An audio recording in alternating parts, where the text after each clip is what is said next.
Bonjour à tous, merci d'être présents. Donc, nous allons démarrer ce webinaire. Donc, on a fait quelques tests de son. En principe, tout le monde nous entend, mais si ce n'est pas le cas de votre côté, n'hésitez pas à nous le mentionner dans le chat. J'espère également que vous voyez bien mon support de présentation. Donc, du coup, l'objectif aujourd'hui, c'était d'organiser ce webinaire autour de la qualité des données et notamment autour de l'axe comment démocratiser ces données avec des quick wins, qui est un sujet aujourd'hui qu'on couvre beaucoup chez nos clients. Du coup, Donc, ce webinaire s'inscrit dans une série de contenus qu'on met à disposition autour de la gouvernance des données et de la stratégie data. Donc, il y a des replays de webinaires, des articles, des livres blancs, des e-books qui couvrent vraiment tous les grands chantiers du data management, de la gouvernance des données. Donc, toutes ces ressources sont mises à disposition sur notre site internet. Donc, n'hésitez pas à aller regarder par là pour trouver peut-être de quoi alimenter vos réflexions en cours. Très rapidement, donc, sur le groupe Data Value Consulting, donc c'est un groupe qui est vraiment spécialiste du conseil en data en France. Donc, on se dénote, entre guillemets, des approches généralistes en vraiment se focalisant sur toute la chaîne de valorisation et d'exploitation de la donnée. Donc, un cabinet de conseil de 150 collaborateurs, 20 millions de chiffre d'affaires, qui existe depuis 2014 et qui couvre 60% de ses projets, notamment au forfait, et puis une centaine de références, que ce soit dans les grandes administrations ou le secteur privé. Voilà, très rapidement pour qui on est. Donc, du coup, je voulais vous présenter du coup les intervenants. Donc, j'ai le plaisir d'être avec Ossi Navas, qui est Senior Manager Data chez Data Value Consulting. Bonjour à tous, ravi d'être parmi vous sur ce sujet passionnant. Exactement. Donc, moi-même, Nathalie Oyos. Alors, effectivement, dans le chat, je m'en excuse, je m'appelle Marie Devrod parce que je me suis connectée sur le compte de ma collaboratrice. Donc, Nathalie Oyos, directrice marketing chez Data Value Consulting. Et on a le plaisir de co-animer ce webinaire avec un de nos partenaires qui s'appelle Alteryx. Donc, j'ai avec moi William Rang, qui est Channel Manager, et Emmanuel Lacharme, ingénieur avant-vente, du coup, chez Alteryx. Bonjour à tous. Bonjour à tous. Donc, du coup, ce webinaire va se dérouler en deux phases. Donc, une première phase qui va vraiment adresser la méthodologie de mise en qualité des données, donc les problèmes de qualité de données, d'où elles proviennent, et comment les résoudre à travers des stratégies de redressement et toute une gouvernance, en fait, qui va permettre de transformer votre entreprise, notamment sur la qualité de données. Et une deuxième partie du webinaire qui sera plutôt dédiée à une démonstration de la plateforme Alteryx à travers un quick win qui vous permettra de comprendre finalement comment interagir directement sur vos données à travers cet outil. Donc, effectivement, Alteryx, c'est un partenaire à nous qu'on a retenu vraiment sur cet aspect-là. Donc, une plateforme qui se dénote dans la mesure où elle permet aux utilisateurs métiers, aux directions métiers d'intervenir directement sur la donnée et d'être acteurs de cette transformation. Et en ça, ce positionnement, on le trouvait vraiment très intéressant. C'est pour ça qu'on l'a considéré comme un vrai accélérateur de cette transformation. Et c'est pour ça que voilà, les 20 dernières minutes du webinaire seront vraiment consacrées à une plongée à travers cet ovni. Donc, je laisserai William, entre guillemets, en parler plus tard. Voilà, cet outil qui démocratise vraiment les données auprès des directions métiers. Voilà pour une courte présentation. Alors, n'hésitez pas à poser vos questions sur le chat. On les prendra en live directement, à partager vos retours d'expérience, nous donner votre avis ou tout simplement poser des questions sur certaines choses sur lesquelles vous souhaitez qu'on accentue l'explication. Donc, tout d'abord, pour dresser un état des lieux de la qualité des données, c'est une priorité majeure. C'est aussi un frein majeur à la mise en place des projets data. Donc, on a mené une enquête sur les priorités data 2022-2023 auprès de décideurs français. Et comme vous le voyez sur le slide, la mauvaise qualité de données intervient en 3e position, derrière les freins culturels, la résistance au changement qui implique une acculturation, également après le manque de compétences, d'organisation et de vision globale de la data. Effectivement, là, Nathalie, en fait, là, on voit bien que la qualité de données, l'un des freins, les top 3 des sujets de préoccupation, en fait, des décideurs. La qualité de données là, parce que, en fait, aujourd'hui, la qualité de données, elle n'est plus un sujet d'IT, c'est un sujet plutôt de métier. Et du coup, là, on le voit, même bien avant la gouvernance de données elle-même, donc l'absence de la gouvernance de données. Mais la brique qualité de données, vraiment, c'est l'essence même de l'information. Très bien. Et donc, du coup, effectivement, côté Alteryx, de votre côté, alors c'est vrai que vous êtes éditeur de logiciels, vous proposez aujourd'hui cette plateforme. Donc, nous, en tant qu'amis de conseil, on va dire les échanges sont de teneurs différentes. Mais est-ce que vous constatez un petit peu les mêmes freins du côté de vos clients ou de vos prospects? Oui, oui, tout à fait. Je dirais même que ce qui est intéressant, c'est que les 3 premiers éléments sont liés. Si on prend ce sujet de la qualité de données, ils sont liés les uns avec les autres, puisque, comme l'a dit aussi, aujourd'hui, les problématiques de qualité de données ne sont pas que des problématiques qui doivent être traitées par des équipes techniques. Donc, la mauvaise qualité de la donnée implique aussi que l'entreprise ait les bons moyens au niveau des départements métiers pour travailler et améliorer cette qualité de données. Donc, typiquement, pourquoi pas travailler sur des indicateurs clés de qualité. Donc, l'entreprise fait face justement à ces manques de compétences qui doivent essentiellement être développés au niveau des départements métiers. Mais pour développer ces compétences, il faut aussi que l'entreprise soit accompagnée sur ce changement. C'est-à-dire que les métiers deviennent aussi acteurs de ces sujets qui sont historiquement en fait traités par des personnes techniques. Donc, on rejoint les freins culturels et la résistance au changement. Donc, c'est extrêmement intéressant de voir ces 3 éléments comme étant positionnés comme les 3 priorités de l'entreprise. Tout à fait. Complètement. Donc, du coup, suite à ce constat, je pense que la première étape, c'est vraiment de s'intéresser à donc, la qualité de données, en fait, finalement, comment est-ce qu'on la mesure, quels sont les critères de qualité de données, où se trouve la donnée, comment se présente le patrimoine de données et comment est-ce qu'on peut interagir dessus. Donc, aussi, voilà. En effet, à partir du moment où on a posé le cadre, maintenant on cherche où on trouve cette donnée-là et cette mauvaise qualité de données, elle provient d'où? Nous, ce qu'on a distingué 3 typologies de données, elles proviennent généralement des systèmes d'information. Donc là, les données, on appelle nous les données structurées. Donc là, c'est les données de gestion, les données des URP. Avec l'émergence de l'informatique, l'Internet et puis le big data, là, on voit d'autres natures de données qui arrivent. C'est ce qu'on appelle les semi-structurées et les données structurées. Donc là, on parle des données qui arrivent des pages web, on parle des emails, on parle aussi des images qui peuvent être utilisées, on parle des documents, notamment PDF, etc., à extraire et à exploiter la donnée. Et du coup, là, ces 3 typologies de données nous donnent en fait les raisons et les sources de qualité de données à analyser. Après, essentiellement aujourd'hui en termes de système d'information, ce slide-là, il présente un axe sur les données structurées et de voir quelles sont les typologies de données qu'on peut trouver sur les données structurées. Donc là, nous l'avons incrémenté de 1 à 4. Donc, le 1, c'est toutes les données, ce qu'on appelle de configuration, de paramétrage. Ces données sont généralement des données statiques. Les données de référence, les données référentielles de type tiers, produits, par exemple, les données de nomenclature, ça, c'est des données généralement stables utilisées. Au niveau 3, c'est les données transactionnelles, c'est toutes les opérations qui passent, c'est variable. Et surtout, ce qu'on voit généralement, et notamment côté métier, c'est toute l'interface qu'on a avec ces données-là au travers des solutions de pilotage et analytique. Et c'est là où on voit notamment les sujets de qualité de données par rapport à nos engagements, peut-être réglementaires, peut-être normatifs, peut-être par rapport à des communications extérieures, ou par rapport à un reporting qu'on peut avoir. Je comprends. Alors, c'est ce qui est très intéressant aussi. On parle de typologie de données, mais il faut garder à l'esprit que les données aujourd'hui ne sont pas uniquement stockées dans les gros centres de données, les data lakes, les bases relationnelles. Donc, des études, quand on parle de qualité de données, on a souvent tendance à penser justement à traiter des sujets au niveau de ces organes de stockage de la donnée. Mais des études ont montré que 65% de la donnée de l'entreprise était sous la forme de ce qu'on appelle les small data, disséminés absolument partout au niveau des départements métiers.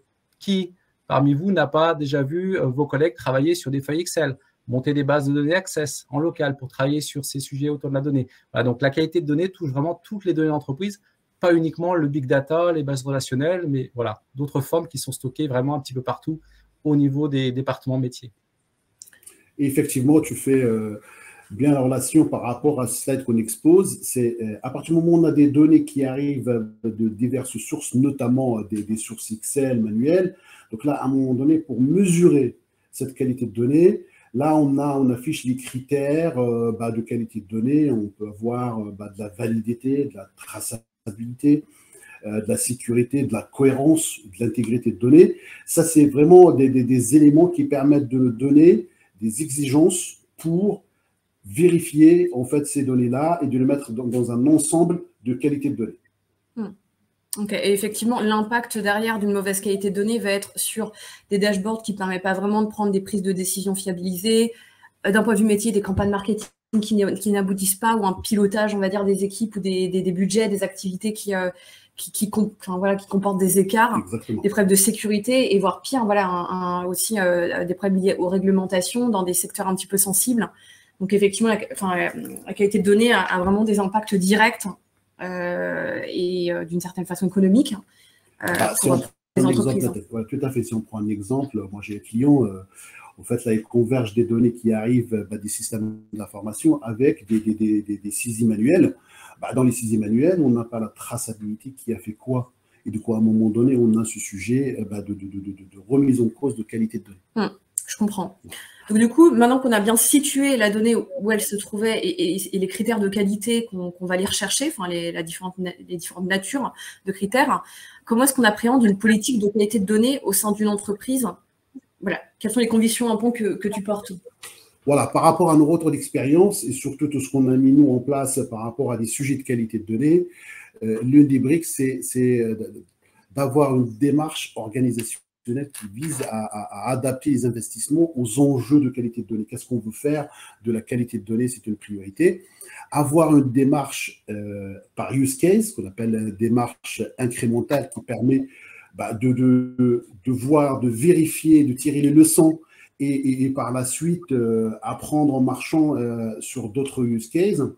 Cette démarche doit être combinée par des contrôles posteriori. En fait, la qualité de données, ce n'est pas un instant T, il faut la mettre dans le temps. Un outillage qui permet d'accélérer les chantiers de mise en qualité, c'est très important. Et surtout, la qualité de données, c'est un sujet transverse, comme on l'a dit, de producteurs et de consommateurs via des contrats d'usage qui permet bien sûr de bien délimiter, d'avoir les données de référence qui peuvent porter un soin de qualité de données. Je pense que la notion de contrat d'usage, elle est très importante. C'est un sujet transverse, donc la data quality par tous et pour tous, notamment porté par un outillage. Donc là, j'en viens aussi, pareil, William, je ne sais pas si de ton côté, c'est typiquement votre positionnement, mais si tu as des ajouts peut-être ou des compléments.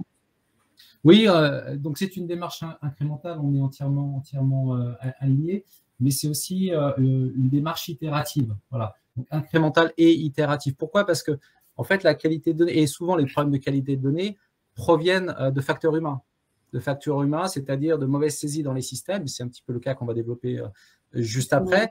Donc, l'éducation effectivement des personnes, la mesure puis l'éducation, c'est une sorte de cercle vertueux qu'il faut arriver à mettre en place si on veut atteindre finalement une démarche data quality qui puisse s'améliorer au fil du temps. Tout à fait. Complètement. Donc, du coup, au niveau des facteurs clés de succès, chez le client, comment ça, c'est nos convictions, encore une fois, de ce qu'on a mis en place. C'est d'abord de prendre le temps de poser la stratégie, de faire une standardisation, délimiter le périmètre, comme on l'a dit, de traitement.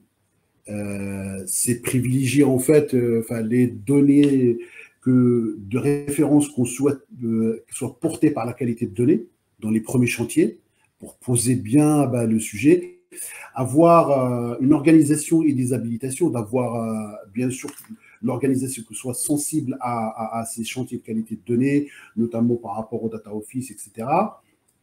Dégager les moyens et surtout, sans le sponsoring, je pense que des sujets comme d'autres ont besoin d'avoir un appui de sponsoring pour que tout le monde soit aligné.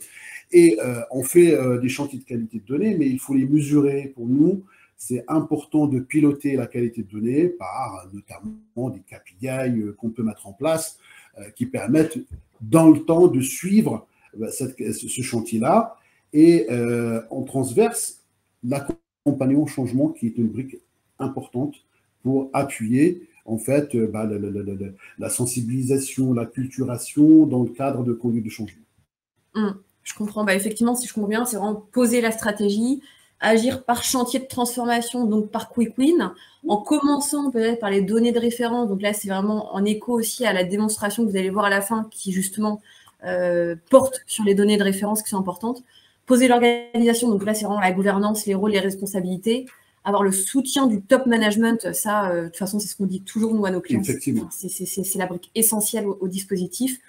Et l'accompagnement au changement, donc ça serait que l'acculturation data, quand on est sur nos webinars, c'est quelque chose qui revient en permanence. Et c'est ce que tu disais, William, tout à l'heure, éduquer, sensibiliser, former, faire en sorte qu'il y ait vraiment ce levier de transformation qui agisse sur toute l'entreprise pour vraiment qu'il y ait une adhésion, on va dire, à la stratégie data, quoi. Exactement. L'étape numéro 1, effectivement, est fondamentale puisque, en fait, les problèmes de qualité de données dans des processus, on va les retrouver un petit peu partout. Il va falloir être capable d'imaginer, ou en tout cas d'évaluer où est-ce que je dois, moi, finalement, par où je dois commencer. Voilà, quels sont les éléments que je dois traiter en priorité pour avoir un maximum d'impact et ainsi démarrer par des quick wins et avoir des ROI tout de suite importants sur les efforts qui vont être menés. Voilà, donc ça, c'est extrêmement important de bien prendre le temps de poser sa stratégie. Exactement. Des premiers quick wins qui apportent de la valeur directement, c'est une mise en mouvement globale de la société, de la stratégie, quoi. Et puis derrière, ça permet de convaincre aussi le top management du bien fondé de ce qui est mis en place. Donc tout à fait, on est aligné. Alors, par où démarrer? Quelles questions à se poser, effectivement, quand on est confronté à ces problèmes de qualité de données? C'est des questions qu'on pose. Des principales, faut-il centraliser les données?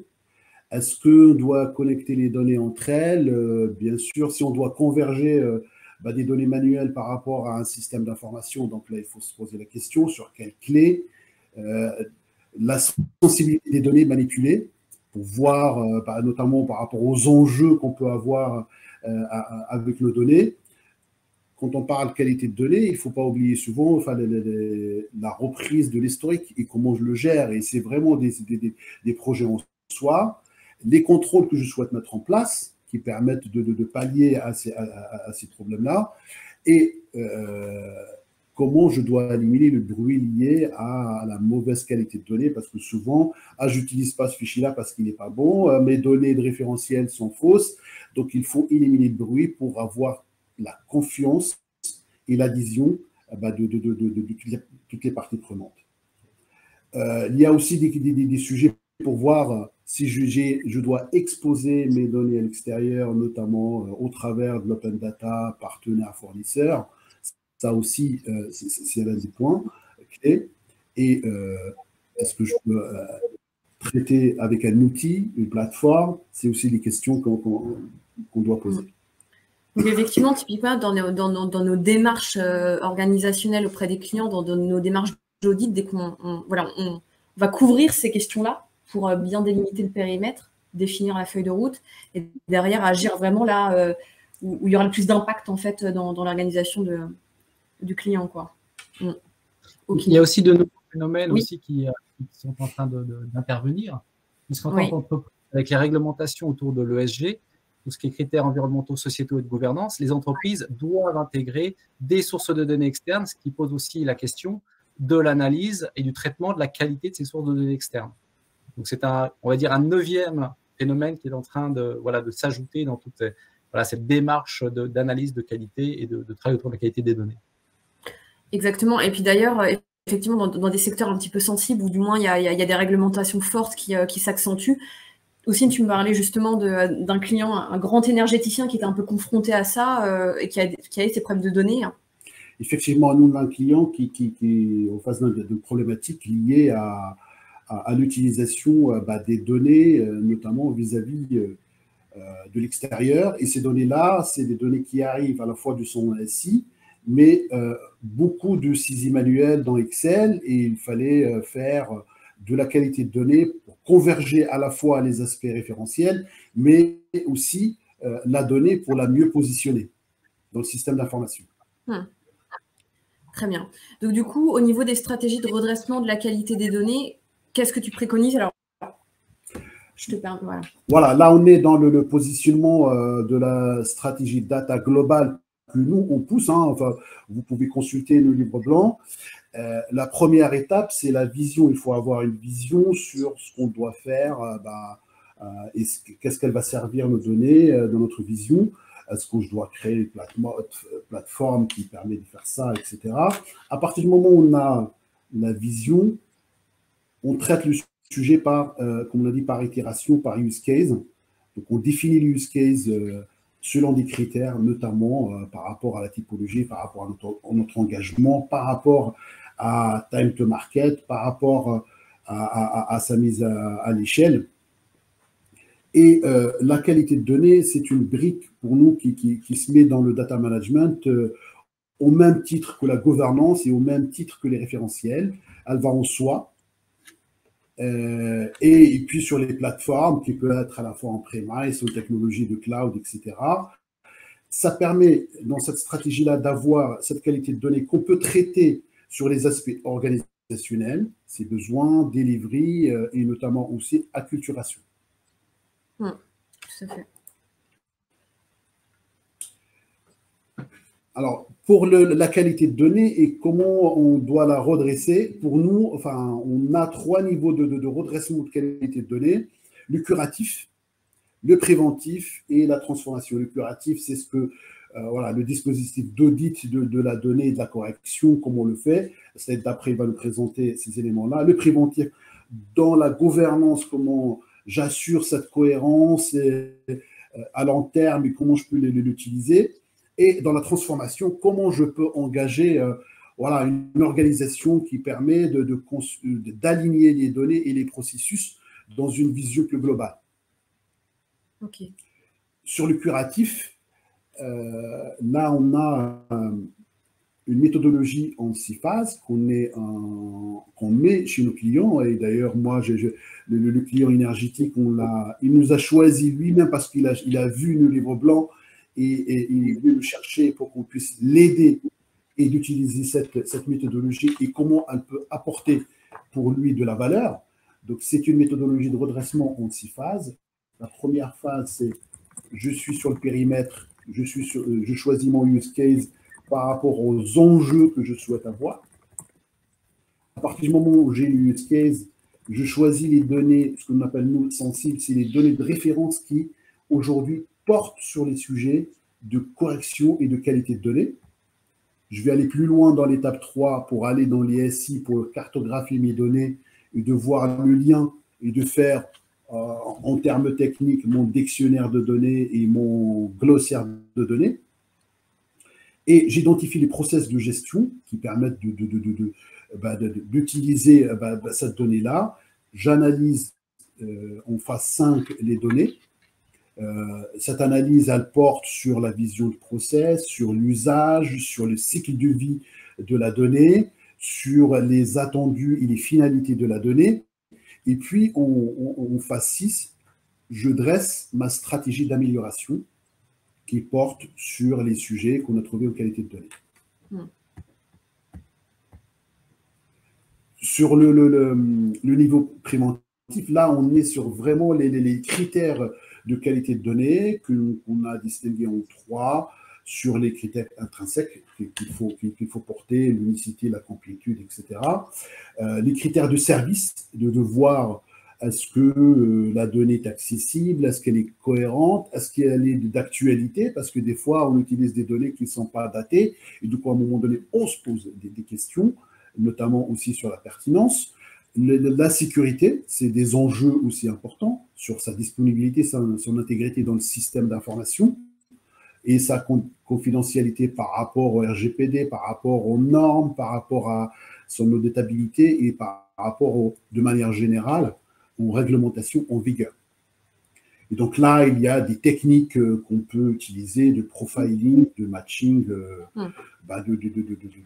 monitoring de la donnée qu'on peut utiliser. Et je pense, dans la deuxième phase, on peut illustrer ça par rapport à ce que nous vont présenter Emmanuel. Et puis le troisième niveau de transformation, là, au niveau de la gouvernance de données, à partir du moment où on a posé la stratégie, en fait, on a d'un côté les processus et les rôles et responsabilités. Le management de la donnée, la brique qualité de données, c'est une brique essentielle pour dresser la gouvernance de données. Sans une gouvernance de données de qualité, en fait, on aura toujours des doutes et des bruits qu'on peut pas lever. Et donc là, c'est notamment aussi une acculturation et une gestion de changement dans le temps. C'est beau de corriger la donnée, mais à un moment donné, il faut accompagner pour que ce soit dans le temps de bonne facture. Je comprends. Donc, effectivement, merci beaucoup aussi pour cette explication. Donc, une stratégie data vraiment qui englobe et qui porte une vision d'entreprise, la gouvernance qui intègre des processus, des rôles, des responsabilités, les chantiers de data management, donc d'exploitation, de traitement de la donnée, dont la qualité des données, en fait, est un des piliers, est un des chantiers, à côté du référentiel, du tagging, de l'anonymisation, etc. Et vraiment la démarche d'acculturation, de gestion du changement qui va arriver finalement tout au long de la stratégie data, qui va impacter vraiment tous les personas, tous les types d'utilisateurs de la donnée de l'entreprise. Donc, du coup, vraiment, c'est ce schéma macro qui permet de porter la stratégie data, dans l'entreprise. Donc, ça, c'est vraiment très intéressant. Donc, n'hésitez pas vraiment à me poser des questions s'il y a des choses qui vous semblent cohérentes ou autres là-dessus, ou si vous avez des questions complémentaires. Juste pour conforter, en fait, sur ce client-là énergétique, en fait, le problème qu'il avait, c'est qu'il avait des engagements de diffusion de données, notamment par rapport au décret tertiaire. Aujourd'hui, le décret tertiaire, juste rapidement, c'est un engagement des entreprises qui ont des bâtiments au-delà de 1000 m², de réduire à horizon 2030 leur consommation d'énergie. Du coup, il y avait un sujet de source de données qui était utilisé et ils n'arrivaient pas à avoir une vision de consommation de l'énergie, hein. Ce n'est pas que l'électricité, mais de manière générale de l'énergie, sur l'ensemble des typologies d'énergie, parce que la donnée n'est pas de bonne facture. Arriver manuellement sur XL, sur plusieurs systèmes, il fallait faire une cohérence de ces données-là, avoir une gestion de ces données-là pour avoir une vision globale aux finalités. Je comprends. Merci beaucoup, Ossine. Donc, du coup, on va passer à la deuxième partie du webinaire, donc les 20 prochaines minutes qui seront vraiment consacrées à comprendre comment fonctionne cette plateforme de démocratisation des données qui est Alteryx. Donc, effectivement, je passe la main à William. En tout cas, voilà, c'était important pour nous de mettre en lumière cet outil qui nous semblait vraiment, on va dire, porteur, accélérateur de toute la stratégie que nous, on met en place chez nos clients. Donc, William, je te laisse la main. Oui, donc nous allons illustrer l'importance finalement de travailler sur ces questions, sur ces problématiques autour de la qualité des données à travers un de nos cas clients qui est une société qui s'appelle Ansaldo Energia. Et nous allons vous expliquer comment, en mettant en place une démarche d'amélioration de la qualité des données sur un de leurs processus cœur de métier, cette entreprise a pu faire une économie annuelle qui est estimée à peu près à 1 million d'euros. Donc, c'est un cas client qui est très intéressant. Alors, quelques chiffres autour d'Alteryx. J'essaie de te suivre avec les slides, mais n'hésite pas à me dire de passer. Okay. Nous ne sommes pas nouveaux sur le marché. Alteryx existe depuis 1997. Nous avons un peu plus de 8400 clients aujourd'hui dans le monde. Donc, 45% des 2000 plus grosses entreprises nous font confiance. Nous allons annoncer aujourd'hui, fin de la clôture du NICE, New York, de la bourse de New York, nos chiffres 2022 qui vont être extrêmement positifs. Voilà, donc ayez un œil sur le cours de bourse si vous le souhaitez. Un écosystème partenaire dont Data Value Consulting fait partie, qui est très important pour nous pour accompagner nos clients sur ces sujets autour de la donnée. Notre technologie est brevetée. un peu plus de 3000 personnes dans le monde. Et une information qui n'apparaît pas ici, c'est notre communauté utilisateur. Nous avons à peu près 350 000 personnes qui adorent et qui travaillent quotidiennement avec notre plateforme. Certaines personnes en sont tellement fans qu'elles se tatouent les icônes qu'Emmanuel va vous montrer par la suite sur le corps. Et ce n'est pas des bêtises, vous pouvez taper dans Google Alteryx Tattoo et vous en aurez la preuve. J'ai cru que tu allais me demander de mettre un tatouage, de montrer un tatouage, mais non, ça va. Slide suivant, Nathalie, s'il te plaît. Alors, Ansaldo Energia, c'est une entreprise qui officie dans le domaine de l'énergie en Italie. À côté de Genoa, c'est en français, c'est Genoa, je ne sais pas le traduire. Ce qui est intéressant dans ce cas d'usage, c'est que la qualité de données, en fait, est quelque chose de transverse pour un ensemble de départements. Ici, on parle des départements de planification, de supply chain, d'administration et de finance. Donc, on est vraiment sur un sujet qui doit être traité un petit peu globalement. 4500 personnes et un peu plus de 1 milliard d'euros de chiffre d'affaires. Pour info, William, quelqu'un dans le chat dit… J'aime, merci. C'est ce que tu devrais ressentir de ne pas le savoir d'ailleurs. Merci beaucoup. Excusez mon… Voilà. Donc, que fait Ansaldo? Ansaldo, elle produit ce type d'équipement. Donc, vous voyez, c'est vraiment de l'industrie assez lourde. Hein. Ce sont des turbines, voilà, des turbines pour des centrales électriques ou autres. Donc, vous imaginez bien qu'un équipement comme ça nécessite de passer des milliers de commandes, finalement, d'approvisionnement des différentes pièces qui vont ensuite être assemblées par l'entreprise. Et pour passer ces commandes, vous avez besoin d'opérateurs, de personnes qui travaillent sur cette chaîne d'approvisionnement. Et bien sûr, ces personnes vont passer des commandes dans des systèmes, et notamment dans SAP. Et quand ces personnes rentrent des commandes à passer, elles vont indiquer la date, effectivement, à laquelle la pièce devrait arriver. Et qui dit saisie manuelle dit problème de qualité.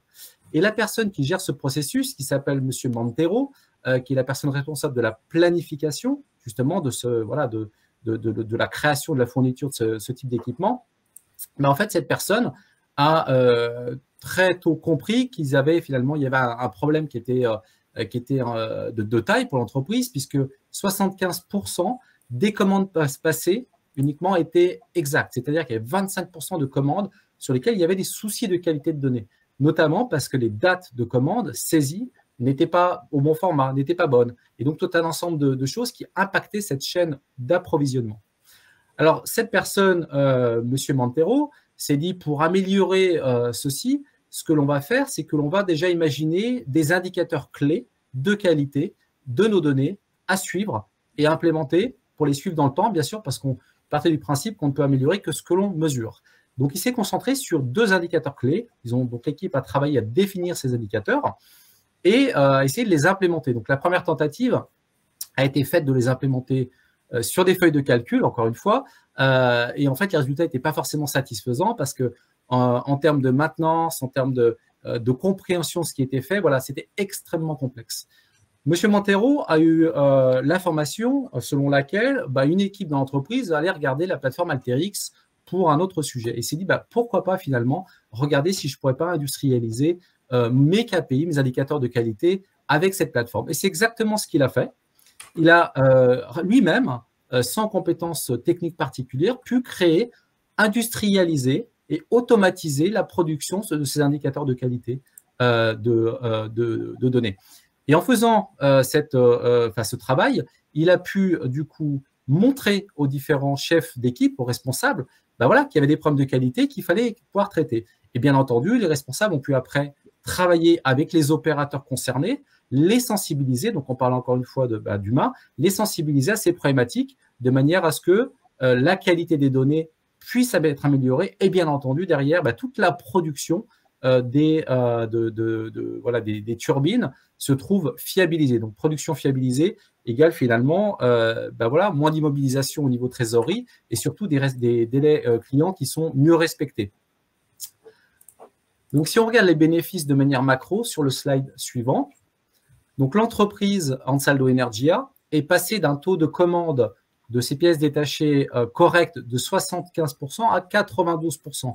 Donc très très rapidement, on parle de quick win, très très rapidement, une amélioration énorme et qui se traduit par énormément de bénéfices.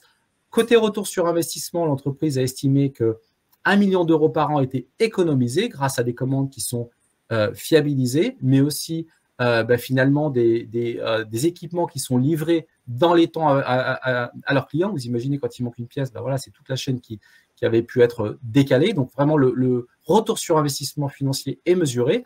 Et l'entreprise a donc fait monter en compétence 25 personnes sur ces sujets d'analyse de données au niveau des métiers, pas seulement au niveau de la planification, mais aussi au niveau du département financier. Donc, les contrôleurs de gestion se sont mis à travailler sur du rapprochement de données au niveau de la partie contrôle de gestion, sur la production aussi de rapports financiers. De la même manière, ceci a été automatisé grâce à la plateforme. Donc voilà, tout un ensemble en fait de quick wins qui ont pu être mis en œuvre, bien sûr grâce à l'implémentation d'une démarche, mais aussi d'un outillage qui a permis de répondre aux enjeux de l'entreprise. Donc, pardon, vas-y Nathalie. D'ailleurs, il y avait une question dans le chat pour toi. For extracting the date from SAP, automatic or manual, as I know that we can't use Alteryx to get the data directly from SAP. We can use it.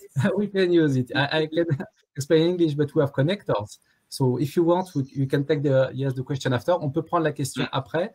Nous avons des connecteurs SAP qui permettent d'automatiser. Voilà. Bien sûr. Merci beaucoup, William, pour ce cas concret, en fait, et puis ces chiffres derrière qui portent vraiment tous les bénéfices qu'on peut tirer d'Alteryx. Emmanuel, je te passe la parole justement pour que tu fasses une démo concrète. Et par ailleurs, donc William, je te laisse faire ton organisation, Emmanuel. Et William, tu m'avais partagé plusieurs use cases que je trouvais très intéressants. Il y en a notamment un que j'ai trouvé vraiment très intéressant qui est dans la banque et l'assurance pour RCI Banque et Services, que je vais vous partager dans le chat. Et là, pour le coup, il y a vraiment beaucoup de bénéfices dans la fraude, dans l'automatisation des emails qui sont envoyés, qui sont traités, l'augmentation du nombre de crédits, entre guillemets, qui ont été alloués, etc. Donc, voilà, j'ai trouvé ça vraiment très intéressant. Donc, à regarder de près. Et puis, voilà, on avait beaucoup aussi de prospects, de clients dans la banque qui étaient présents à ce webinaire. Donc, j'en profite pour le partager, quoi. Use case pour capitalisation. C'est ça. Parfait. Alors, malheureusement, je n'ai pas le travail qu'a fait M. Montero, mais je peux vous montrer comment on s'en approche, et notamment comment est-ce qu'on peut, avec Alteryx, faire en sorte que le contrôle de la qualité de la donnée devienne de quelque chose de vraiment démocratique. Par exemple, vous avez devant vous ici Alteryx Server. Et, je t'entends assez mal. Je t'entends assez mal pour ma part. Oui, là c'est mieux. Ça a l'air. Allô.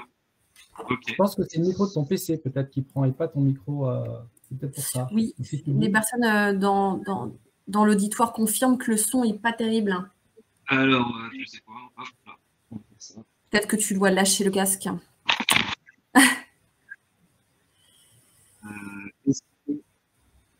C'est pas mieux. C'est pire, de pire en pire.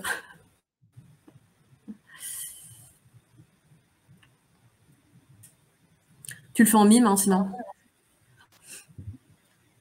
Attendez. Désolé. C'est mieux. C'est beaucoup mieux. C'est beaucoup mieux. Parfait. Ok, parfait, super, fantastique. En fait, non, pas de Jabra comme ça. En direct, live, sans casque, c'est tellement mieux. Alors, du coup, vous avez devant vous, hop là, donc je reprends. Donc, on peut largement automatiser les contrôles de qualité de données grâce à Alteryx et notamment grâce à Alteryx Server. Imaginez un monde où en fait chacune des personnes habilitées à le faire puisse au sein de votre entreprise, par exemple, aller regarder tous les processus automatisés qu'Alteryx offre pour le RP, faire un processus d'automatisation de contrôle qualité de données sur les données financières. On clique sur Run. On attend quelques secondes. On peut aussi regarder, bien entendu, l'historique de tous ces contrôles qui ont été faits dernièrement. Et à la fin de l'exécution en fait, de ce contrôle, on dispose d'un reporting tel que celui-ci qui va nous permettre de dire, par exemple, sur telle compagnie code, on a plus de 10% de valeur nulle. Sur le typage de la donnée, il y a quelqu'un qui a mis des euros au milieu de ces chiffres. ou s'il y a des valeurs, par exemple, des valeurs aberrantes supérieures à 10 millions d'euros. Tous ces contrôles donc sont possibles et automatisés, affichés et historisés et à disposition de toute personne dans l'entreprise. Alors, comment c'est possible? C'est possible grâce à Alteryx Designer, voilà, qui est notre produit phare, qui est composé de 4 grandes parties. En haut, vous avez des palettes d'outils qui sont rassemblés par famille et par couleur. Ces outils, on va pouvoir les glisser et déposer, voilà, sur cette grande partie blanche que nous, on appelle le canevas. Et en connectant ces petites flèches vertes qu'on appelle des encres, on va pouvoir construire ce qu'on appelle un workflow. Chaque fois que je construis un outil, sur la fenêtre de gauche, j'ai une fenêtre de configuration qui va me permettre, toujours dans une approche low-code, no-code, de faire à l'outil ce que je veux qu'il fasse. C'est-à-dire que je vais cocher, je vais sélectionner. Et grâce à ça, en fait, l'outil va appliquer les transformations de données. Enfin, la dernière partie de ce logiciel, c'est en bas, la fenêtre de résultats qui va me permettre de suivre l'ensemble des transformations que j'effectue sur ma donnée. Alors, l'approche très user-friendly, comme on dit, les couleurs, le fait que ce soit très lisible, la lecture du résultat et l'approche low-code, no-code, à quoi ça conduit exactement? C'est à la réduction du risque comme clé. C'est-à-dire que chez Alteryx, n'importe quelle personne qui fait de l'Alteryx peut reprendre le workflow de quelqu'un d'autre aisément, en tous les cas, beaucoup plus facilement qu'avec le code. Alors, dans le cadre de notre démo d'aujourd'hui, voilà, on va aborder un sujet qui est les données référentielles. Alors, généralement, quand on commence un workflow, on commence par l'entrée de données, où là, on va choisir parmi nos 70 connecteurs natifs. Voilà, on a à peu près toutes les solutions les plus utilisées du marché. Si vos technologies préférées ne sont pas là, on a aussi des sociétés partenaires technologiques qui construisent eux-mêmes leurs propres connecteurs. Ça a été évoqué dans le chat tout à l'heure, mais par exemple, pour les ERP, on a des sociétés qui s'appellent DVW ou Theobald qui ont créé plein de connecteurs pour SAP sur Alteryx. Et si vous n'avez toujours pas ce que vous voulez, on fonctionne aussi très, très bien avec les API. Donc, je pourrais aller chercher les différents fichiers dont j'ai besoin, mais aujourd'hui, je suis en démo, je suis pressé. Donc, ce qu'on va faire, c'est juste prendre les fichiers dont j'ai besoin ici et les faire glisser, déposer directement sur mon canevas.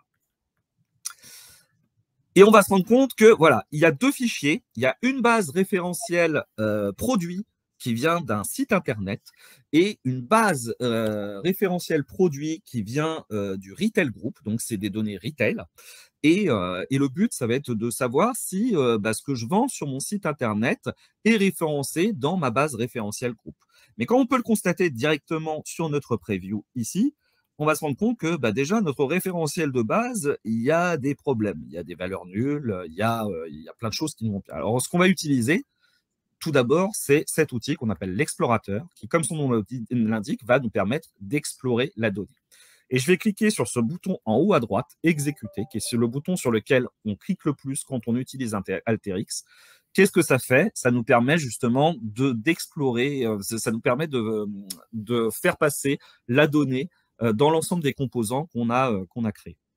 Alors voilà, je viens de me traiter mes plus ou moins 100 000 lignes de mes 2 fichiers.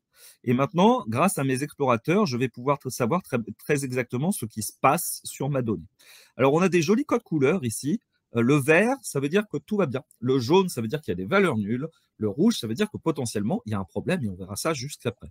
Alors, sur ma base référentielle Internet, on va se rendre compte que tout va bien, sauf que on a des colonnes qui ne servent strictement à rien parce qu'elles sont 100% nulles.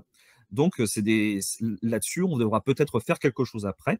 Mais sur notre référentiel stock, là, ça va être encore plus intéressant parce qu'on va se rendre compte que non seulement, effectivement, on a des colonnes nulles, mais pour pas mal de typage de données, on a aussi, voilà, non, c'était sur notre base de site internet, autant pour moi, on a pas mal de données ici où il y a beaucoup de rouge.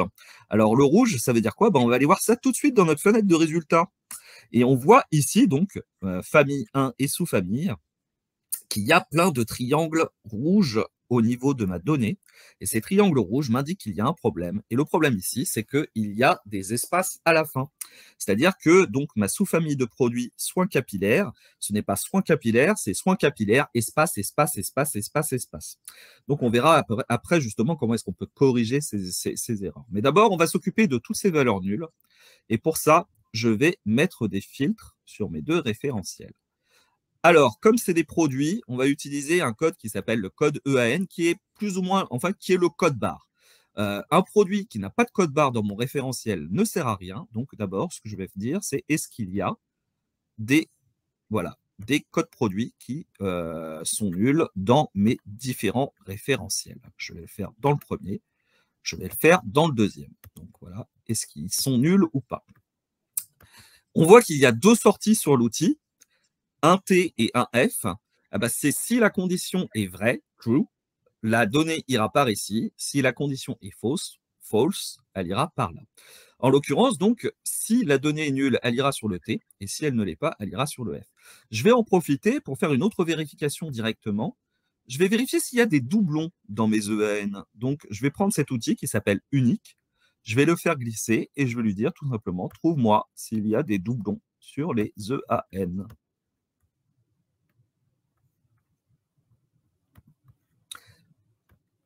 Et derrière, je vais exécuter donc mon workflow. Alors, on va voir que justement, maintenant, la donnée est divisée entre les EAN qui sont nuls ici, qui sont au nombre de 3 pour mon référentiel Internet, et qui sont au nombre de 6080 pour mon référentiel de stock, ce qui commence à poser problème. La deuxième de vérification, donc souvenez-vous, c'était les valeurs uniques ou les doublons.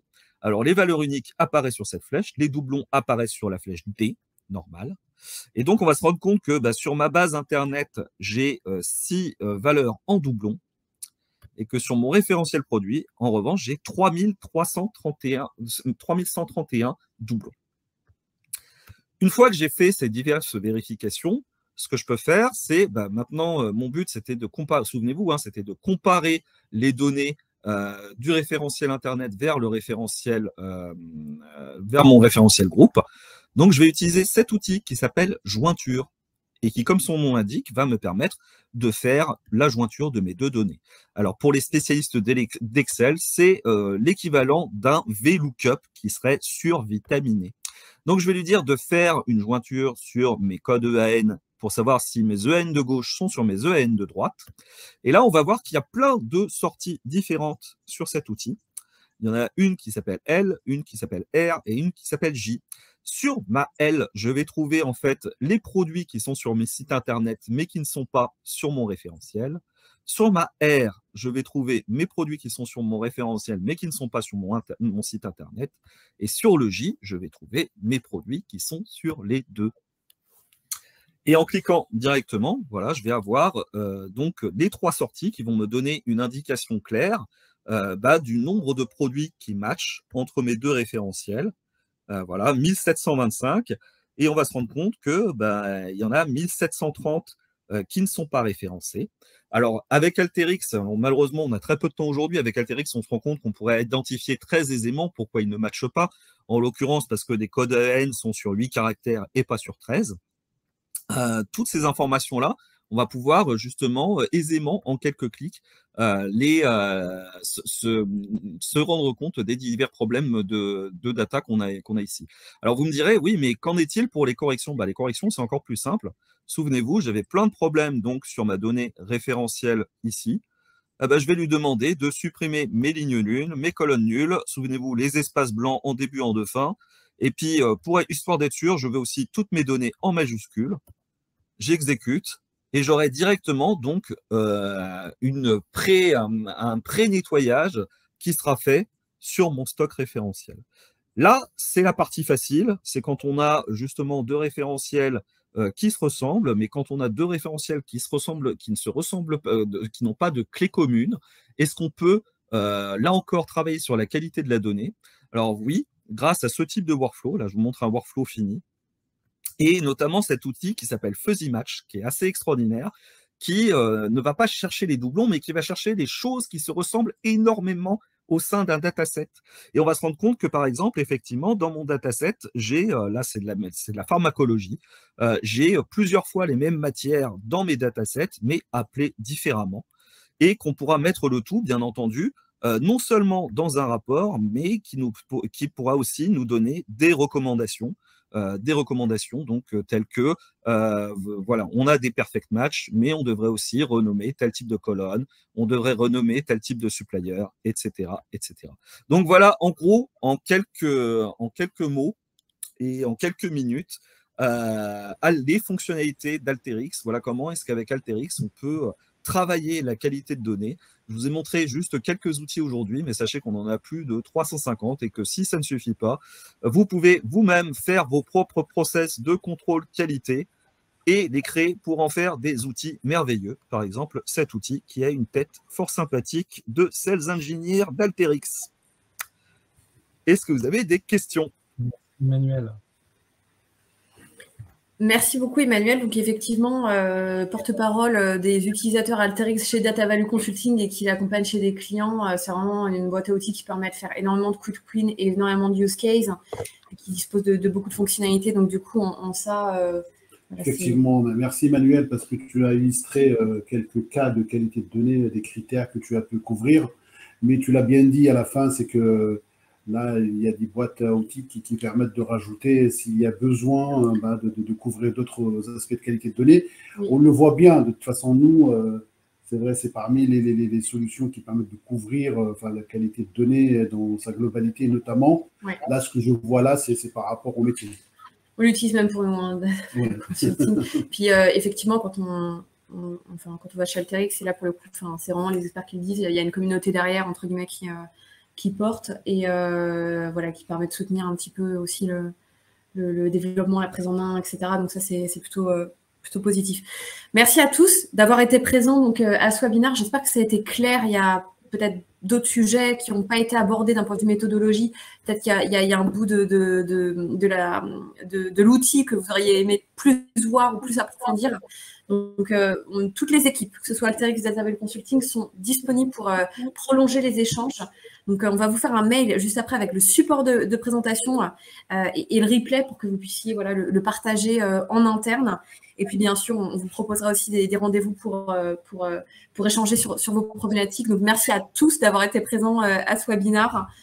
Et je vous souhaite une bonne journée. Et merci à tous les speakers aussi pour leur dispo et pour ce moment enrichissant. Et merci à Data Value Consulting aussi de nous avoir invités.